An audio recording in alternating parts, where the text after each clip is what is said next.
Bentornati a Buongiorno Verona Live, siamo di nuovo in diretta, abbiamo fatto qualche minuto di ritardo sulla scaletta, ma sicuramente il nostro ospite non ce ne vorrà, vero? Nicola Milan di Gevo Top Volley Verona. Esatto, no, nessun problema. Ecco, abbiamo terminato la parte dedicata all'arte, alle mostre e adesso apriamo l'ultima parte della trasmissione dedicata allo sport e in particolare oggi alla pallavolo. Io partirei, Nicola, dal fatto che la squadra in questo momento è in ritiro, giusto? Sì, in questo momento la squadra è in ritiro, sono ormai 3 giorni che sono in ritiro e...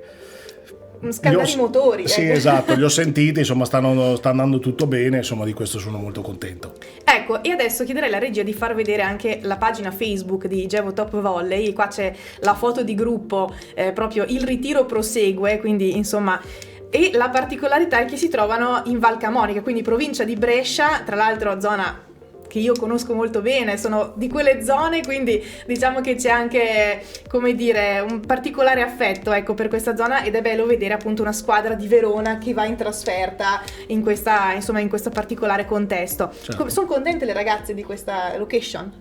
Allora, le ragazze non lo so, però sicuramente l'allenatrice che ha scelto questa destinazione voleva un posto dove ci fosse una bella palestra per allenarsi, effettivamente la palestra è bellissima, e un posto dove, soprattutto per i problemi Covid e quant'altro, ma che ci fosse anche tranquillità e non tanta presenza di situazioni che potrebbero far perdere la concentrazione alle ragazze, e quel posto lì è l'ideale da questo punto di vista. Assolutamente. Ecco, tra l'altro appunto parlando magari del periodo pandemia, chiaramente adesso sembra potremmo uscirne, speriamo, non diciamo niente ad alta voce, no.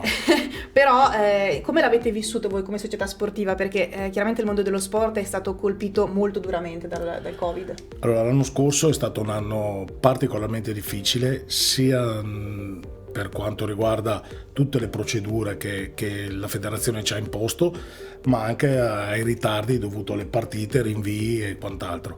Io mi auguro che quest'anno, pur sapendo che le procedure rimarranno le stesse, ma ormai siamo navigati da questo punto di vista, però quantomeno che si possa dare continuità all'attività e partire e tornare a dare un senso di normalità. Assolutamente, questo è importantissimo, assolutamente. Tra l'altro il campionato, adesso dicevamo state scaldando i motori in ritiro, il campionato partirà a ottobre, giusto? Sì, dovrebbe partire la seconda settimana di ottobre. Ecco, cosa vi aspettate da questo campionato, il primo forse in era post-Covid, ecco? Allora, diciamo che l'anno scorso siamo partiti facendo per la prima volta nella storia della nostra società un campionato di B2 con una squadra molto giovane, under 18, under 19, ed è stata un'esperienza molto bella dal punto di vista per vedere certe squadre, vedere la pallavolo di un certo tipo di qualità.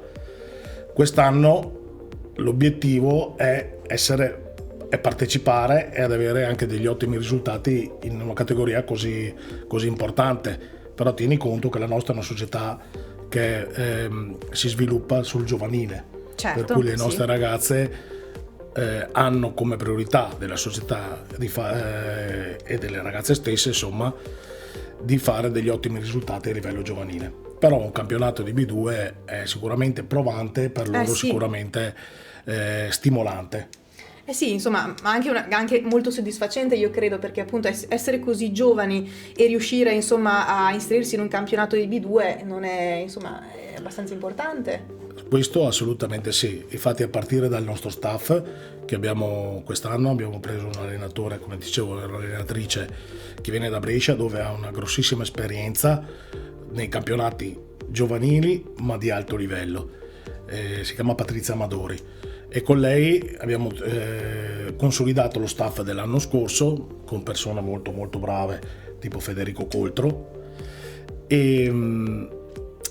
e abbiamo investito molto sulle ragazze, soprattutto da portare in foresteria, da portare da fuori Verona, perché se vuoi fare un campionato di eccellenza anche in campionati così importanti come la B2, ma anche a livello giovanile, devi anche guardare al di fuori del territorio veronese. Ti faccio un esempio su tutte: abbiamo portato 2 ragazze molto giovani da Palermo. Ah, però, quindi proprio dall'altra parte. Dall'altra parte, per cui a 1500 km da qui. Però è un investimento che noi pensiamo possa essere produttivo per le ragazze in termini di crescita, ma anche per la società, per ottenere risultati che ogni anno alziamo l'asticella e cerchiamo di migliorarci, insomma. È giusto così, insomma, la B2 poi dopo si vedrà, insomma. Esatto, B2, ma soprattutto il campionato giovanile, cercando di portare dei risultati sia a livello provinciale ma anche a livello regionale, insomma. Ecco, appunto, perché poi ricordiamo che c'è anche l'Under 16, giusto? Quindi Abbiamo l'Under 16 di una squadra molto molto giovane, perché abbiamo tante ragazze 2006-2007, giovanissime. per cui molto giovanissime, che affronteranno, a parte il campionato giovanile, affronteranno la Serie D.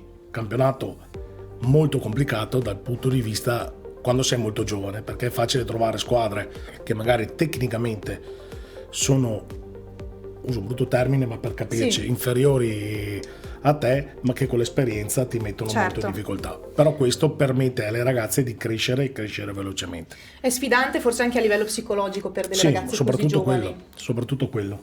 Certo. Soprattutto quello. Infatti una delle cose che noi abbiamo detto a tutte le ragazze che sono venute con noi, che hanno accettato la nostra sfida, è quello che devono capire in quale società sono arrivate. Cioè da noi devono capire che devono crescere, a parte tecnicamente, a parte fisicamente con la preparazione e quant'altro, ma anche di testa, cioè perché se no fai fatica a raggiungere i risultati. Questo è verissimo. Bene, allora noi Nicola vi facciamo un grandissimo in bocca al lupo, innanzitutto per poter portare al termine questo ritiro al meglio e poi anche per il campionato, perché visto che manca poco meno di un mesetto, diciamo, anzi forse proprio un mesetto giusto, insomma veramente in bocca al lupo per tutto. Grazie. E grazie per essere stato nostro ospite. Grazie a voi di averci invitato. Benissimo, allora anche noi vi salutiamo, sono le 13:16, diamo spazio alla musica e poi torneremo alle 13:45 con il nostro ultimo ospite, sempre per parlare di pallavolo. A tra poco.